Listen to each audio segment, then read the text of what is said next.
This week on Crossroads Politics, growing questions about redistricting. The line is we should have the voters selecting the elected officials, not the elected officials selecting their voters. What happens if a special session is called to redraw congressional maps as more state lawmakers try to stop it? And one of the congressmen in the crosshairs of redistricting push is back in Washington as Congress returns. He's going to weigh in on the fight to avoid a government shutdown. One of the reasons why President Trump wants to shut this down, he wants to make a point. Plus, pushing back against skyrocketing utility bills. Affordability is at a crisis point when it comes to our electric utility bills. The governor joins the fight, and we hear from the indie politician building a coalition to stop bills from rising further. And cuts to childcare. This latest cut is detrimental. How the latest round of cost cutting at the FSSA could impact Hoosier kids and their families. Tell us what democracy looks like. This is what democracy looks like. This week started with nationwide protests that included the State House here in Indianapolis. The Workers Not Billionaires protest touched on a lot of topics, from the Trump administration's immigration crackdown to income inequality and congressional redistricting.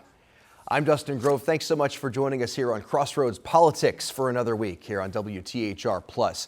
Redistricting has become a national issue with pushes in Texas, California, and right here in Indiana. And on the same day those protests were happening, Emily Longnecker was trying to find out where exactly this is heading, where we go from here. Right. So I spoke with a former Republican mayor turned IU professor about what is next in this redistricting battle. And he says you can expect it to go all the way to court.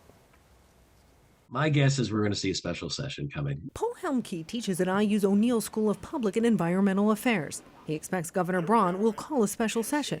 But the question is when. Governor Braun has said he's waiting to hear from state lawmakers about whether they think redrawing Indiana's congressional district maps is the way to go before he calls a special session. They might strategically say we're going to hold this off to later.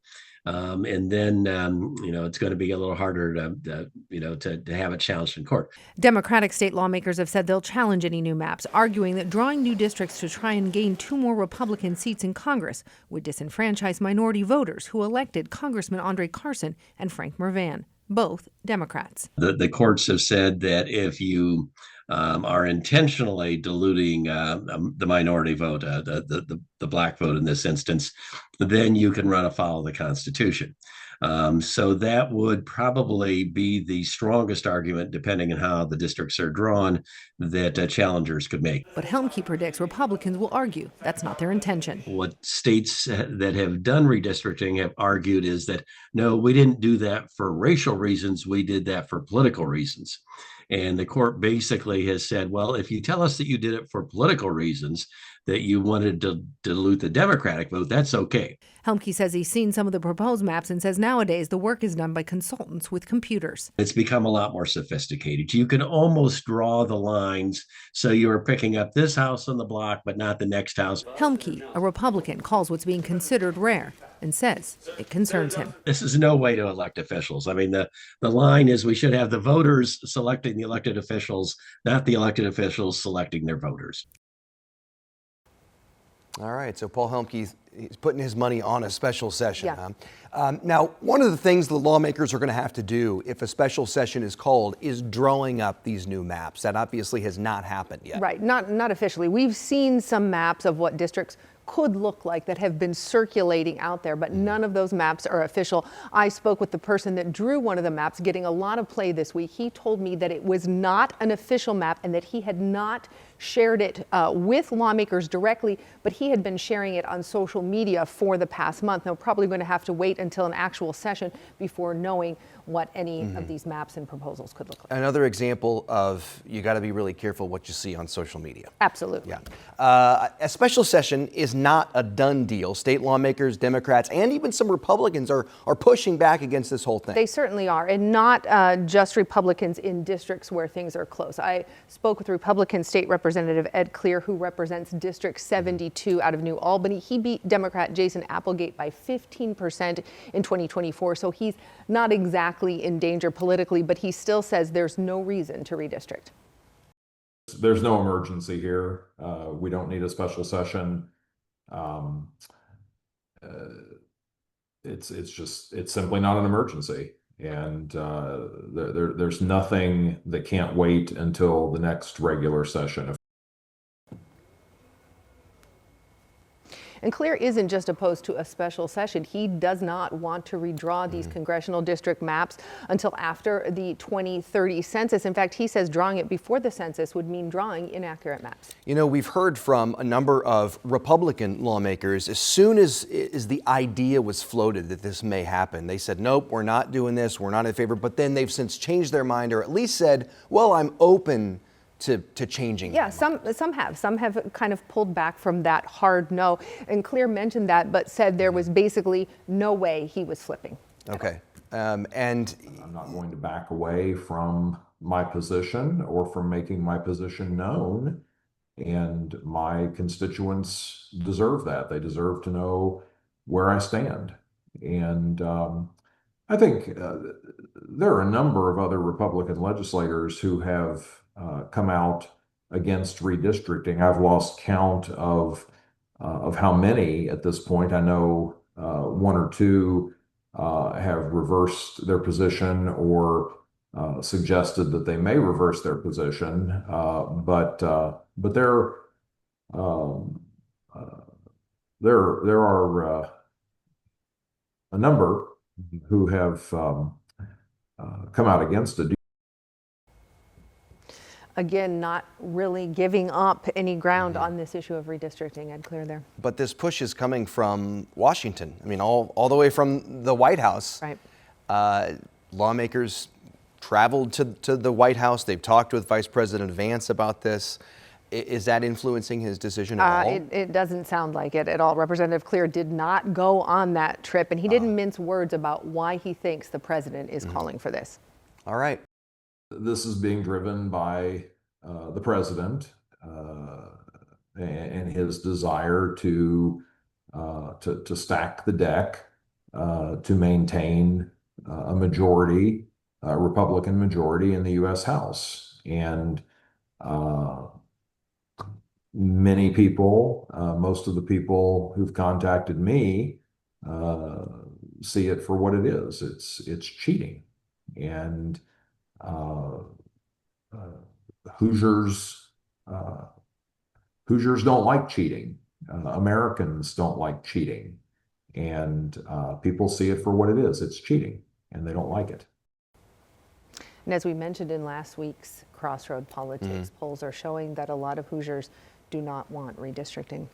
All right. I know you'll keep an eye on it, For and sure. we'll let you know as soon as we find out more on that. Thanks, Emily, as always.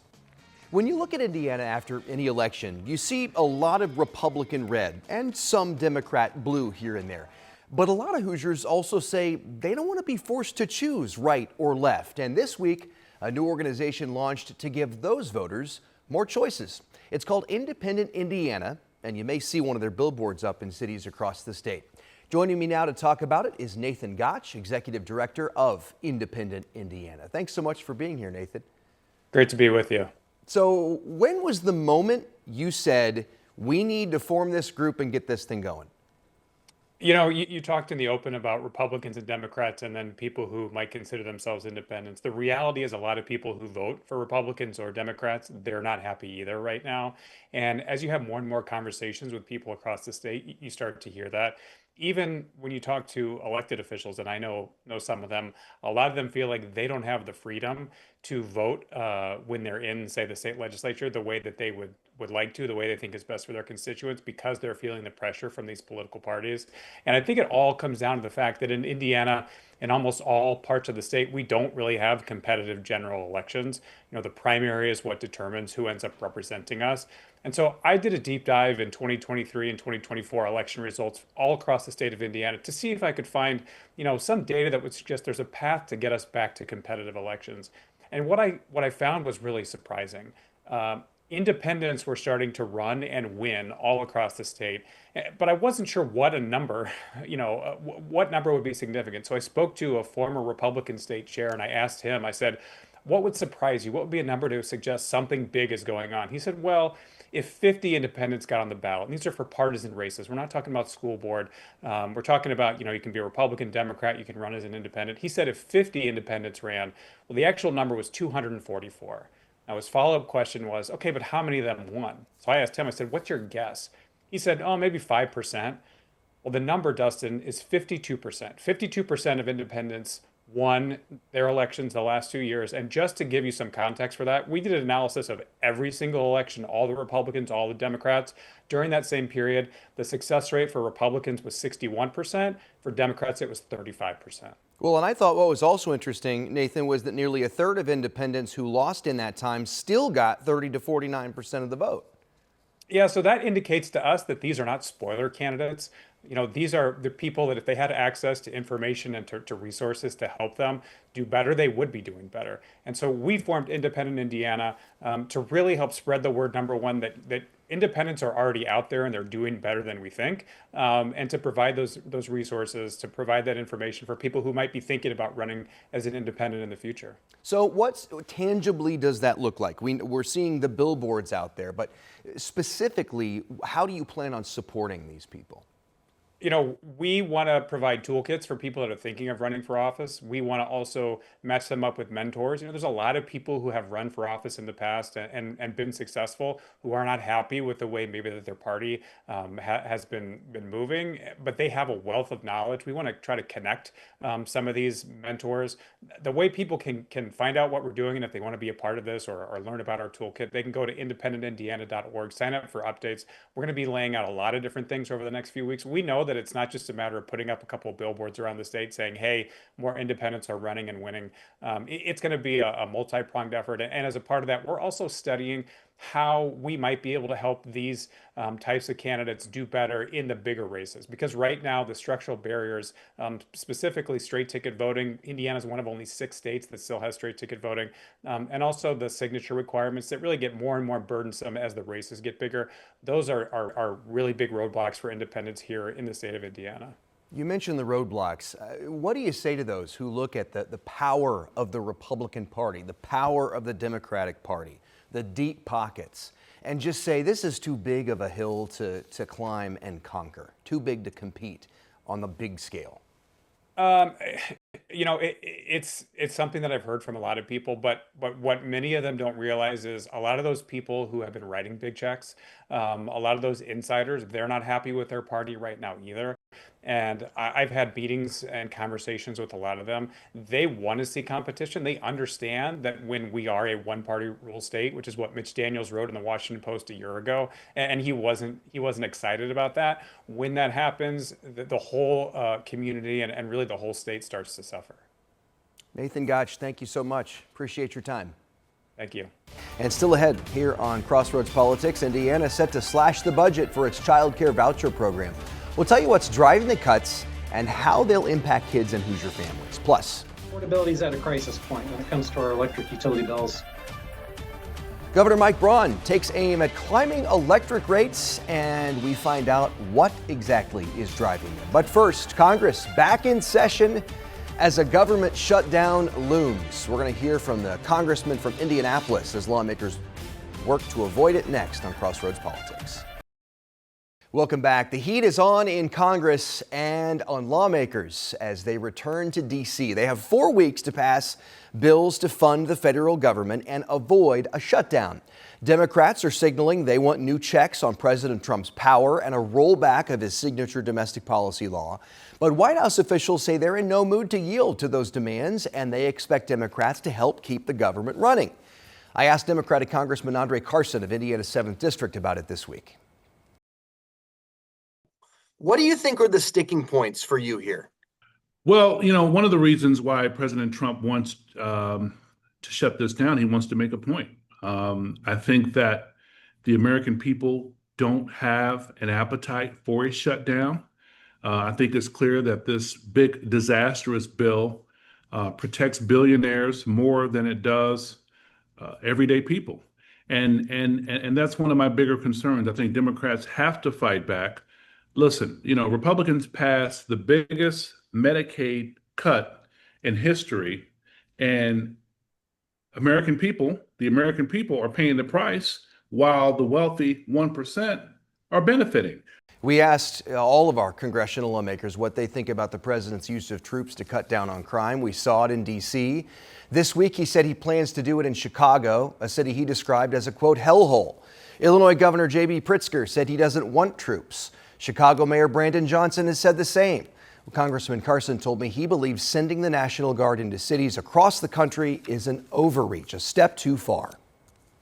I think what's happening right now is that we're seeing an introduction of or a teasing of a police state. I think this is largely symbolic, but I think the greater implications will be in the unfortunate event that we have a national security issue, that our National Guard won't be able to respond properly because they, like our law enforcement personnel, are stretched very thinly at the moment. What do you say to those who argue, though, that we are here because democratically run cities for too long have been too soft on crime?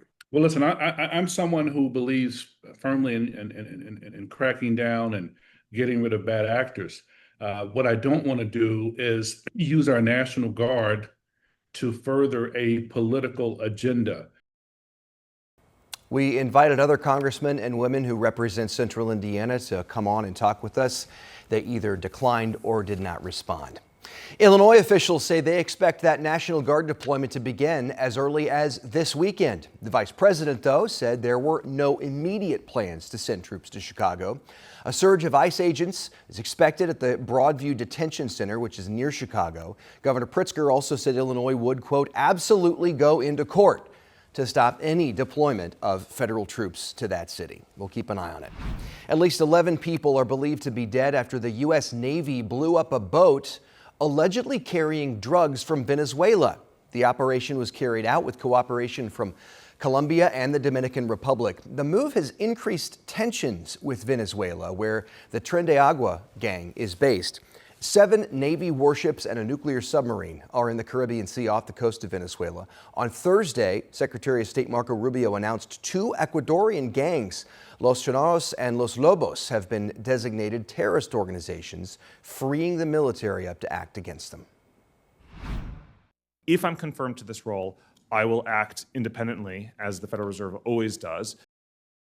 That's Stephen Miron, President Trump's nominee for a seat on the Federal Reserve's Board of Governors. He says he would be independent, but also that he wouldn't quit his job at the White House. He also refused to acknowledge that President Trump lost the 2020 presidential election. The president's pressure on Fed Chair Jerome Powell to cut interest rates has raised concerns about the neutrality and independence of the nation's central bank. Still ahead, more cuts are coming at FSSA. It's about 89% of our tuition is based on CCDF funding. How the latest cost savings could impact families even if they aren't in the program. But first, data centers. Are they driving innovation or increasing your utility bills? The City County Council are building a bipartisan coalition to stop a new data center project as the governor targets rising utility costs. It's all next here on Crossroads Politics. Welcome back. Data centers are at the center of the ongoing AI boom. You know, running AI takes a lot of computer power, so big tech companies obviously are building massive computer farms to provide the juice. And those big data centers have big needs of their own. Google wants to build one here in Indianapolis, but that plan could be running into some trouble. A wave of public protests and a growing bipartisan coalition on the City County Council could block the development. Joining me is Councilor Michael Paul Hart, who has been instrumental in forming this coalition. Thanks so much for being here. Yeah, my pleasure. Happy to join. So first of all, for those who may not be familiar, tell us just a little bit about what this project is. This is in Franklin Township? Certainly. So it's in Franklin Township, and it's a very large development. So it's 468 acres of land. And the proposal is to put up to 4 data center buildings, each building being 300,000 square feet each. And then essentially building that over a 10-year period. And so that there's a lot of concerns there, both from an economic development view, which comes from more me on the city side, but then on the neighbor side, it's the environmental concern, the noise, the quality of life, and we put all those together, and that has led into a lot of conversations over the past few months. All right, so let's talk about those 2 points of opposition. First, the neighbors are concerned about quality of life, environmental impact. What do you mean by that?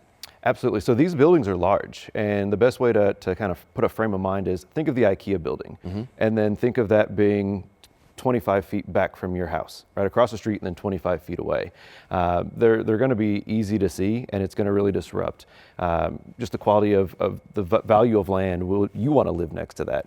But also, you have to test these with generators, so they have to have backup power. Every single week, those generators have to be tested. That's noise. There's an average decibel noise volume of 65 at any given time at the property line of this. So when we talk about quality of life, those things come to play. Okay. When we talk about environmental, one building uses 1 million gallons of water a day. Wow, that's a lot of water. Yes, and up to 4. And then power-wise, we have to start generating more power at our power generation plants for a full-scale development to be possible. And you're talking about enough power to power a small city or small town at one of these data center sites. Concerned about the level of power that we have, the need for power? Absolutely. So, when you talk about this site, this isn't the only one across Indiana. There's a slate of them being proposed either in Indianapolis or even nearby cities. And so as these start to add on, a lot of conversations I have with experts are, do we have the power supply capable of doing it? And then what do those expenses look like to start building out both the power creation and the power distribution? And that's where folks really start to get concerned. Okay, what about your concerns? My concerns are equally shared in a lot of those avenues as well, but also the long-term economic development of this project. And so what's really good to note about this is that almost all the taxes are abated. And what that means is for a very long time, for 50 years, the operator here would not have to pay sales tax on any of their energy. They would not have to pay sales tax on any of the equipment they buy or put inside or build the building with. They wouldn't have to pay personal equipment tax for the property. So, if you own a business, inside your business, you have property, you pay taxes on that, property taxes to the local government. They wouldn't have to pay that for 40 years. And then they wouldn't have to pay the property tax on the real estate for 10 years. That's abated at 50%. So that was a lot there. Long story short, there's not a lot in it for the community at the end of the day. What about job creation, though? That seems to be another sticking point. One building, which again, 300,000 square feet, provides up to 50 jobs per building. Okay. So what are the next steps here with your coalition and where this sits with the City County Council? Certainly. So it's been through the MDC, which is the Metropolitan Development Commission, and they approved it. Now, what's interesting is that every full city council meeting will approve or deny what comes over from the MDC. That's normal. Now, what a district councilor has the special ability to do is what we call or refer to as call down a decision. And so that will happen on the 8th, which is next Monday. And I will essentially make a motion to the council that we need to have a hearing on the decision that the MDC made about this proposal, which will then, based on the votes given that day, provide an opportunity to have a full hearing in front of the council from both the petitioner and the remonstrator. Got it. All right. Well, we've been covering it extensively here on 13 News. You can check out the stories at WTHR.com, both for and against. Councilor Michael Paul Hart, thanks as always for joining us. Really appreciate your explanation and insight. My pleasure. Thanks for having me. Yeah. Well, data centers are not new. In fact, there are already 72 facilities according to datacentermap.com, as you can see right here, and about 30 of them are built in and around Indy. And those are just the projects on the slate now. Companies are announcing new projects, of course, all the time. Well, as Councilor Hart mentioned, those data centers are tied to utility costs. Those are on the rise. On Wednesday, Governor Mike Braun took aim at those rising costs. He's ordering an evaluation of utility company profits and says he also wants to find cost-saving measures. The Office of the Utility Consumer Counselor, the consumer advocate for people who live here in Indiana, has a new commissioner to find out how to do it. Abby Gray has worked at that agency since 2009, and Governor Braun is basically tasking her to look into how utility company investors can bear more of the cost of doing business rather than you, the ratepayer. Our Brandon Schaff spoke with the Citizens Action Coalition, a group fighting against skyrocketing utility costs for Hoosiers. They say the average electric bill has gone up by about $26 a month just in the last year. Governor Mike Braun announcing in a statement on Wednesday that Abby Gray will lead the effort to, quote, ease the burden on ratepayers, end quote, after consistent utility rate increases. He tasked the Office of the Utility Consumer Counselor, which advocates for ratepayers, with evaluating utilities' profits and other cost savings measures. Affordability is at a crisis point when it comes to our electric utility bills. Ben Inskeep with the Citizens Action Coalition says that it's a statewide issue, especially in Northwest and Southwest Indiana. A CAC analysis looked at the last 20 years of electric bill hikes in the state.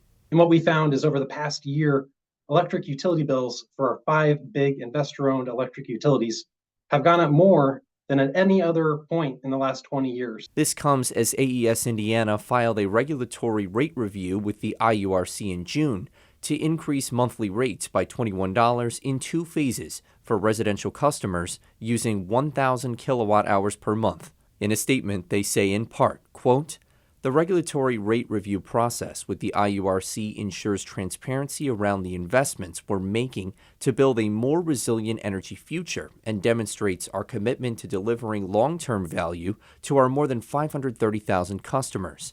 If approved, AES Indiana anticipates to remain among the lowest rates of any investor-owned utility in Indiana, end quote. Inskeep says that it's encouraging to see Braun emphasizing affordability as a key issue, but wants to see him follow through with action. And we also need to make sure the governor communicates his affordability message to the actual regulators that he's going to appoint to serve on our Utility Regulatory Commission. Those individuals are going to have the final say on electric utility bill increases. That was our Brandon Schaff reporting. There are 3 IURC commissioners that'll need to be replaced by Governor Braun. Inskeep says they want those replacements to prioritize affordability and protecting ratepayers. For more on data centers and how they impact our utilities, you can watch 13 News reporter Alex Almanza's excellent report, Indiana's Data Center Gold Rush. It's a deep dive into this whole issue, and you can watch it on demand here on WTHR+. Still ahead, huge cuts are coming to the state's child care voucher system, how it'll impact different ages and families. Next on Crossroads Politics. Child care providers here in Indiana are working to figure out what's next after more financial cuts from state leaders, this time targeting the state's voucher reimbursement program.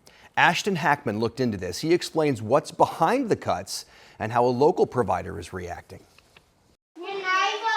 At Little Duckling Daycare on Indy's east side, roughly 90% of families get child care from a voucher program. Director Jacqueline Strong says new cuts to the Child Care and Development Fund will worsen child care affordability and access across the state. 55,000 Hoosier children were on a CCDF voucher as of July. FSSA, the agency overseeing child care in the state, says a financial shortfall was looming. They say the previous administration overused temporary COVID funds. Now the agency is slashing current voucher rates by double digits. For infants under 1, voucher rates will see a 10% cut. The same goes for toddlers 13 to 36 months old. Vouchers for preschoolers will take a 15% cut, and vouchers for K through 12 taking the biggest hit, dropping 35%. A 10% difference in tuition that you're getting for having a student that currently has a CCDF voucher could impact your program greatly. Thursday's announcement by Indiana FSSA comes as Hoosier families and educators started a new school year already facing cuts by state leaders. In June, the On My Way pre-K program was cut in size by more than half. Now Strong is left with figuring out if families will be turned away. Typically lower income families, lower income communities are the schools that will be most affected by the changes that are occurring. Indiana Democrats say the latest cuts to pre-K will leave behind long-term impacts. This latest cut is detrimental to being able to provide what's already strained. Cuts to child care vouchers now leaving child care providers tasked with figuring out the next steps. In Indianapolis, Ashton Hackman, 13 News. We did reach out to Indiana House and Senate Republicans as well as Indiana FSSA for comment. As of Friday, we did not hear back. And that does it for this week's episode of Crossroads Politics here on WTHR Plus. Another busy week here in Indiana. For Ashton Hackman, Emily Longnecker, Brandon Chaffin, all of us here at 13 News, I'm Dustin Grove. Thanks for watching. We hope to see you next time.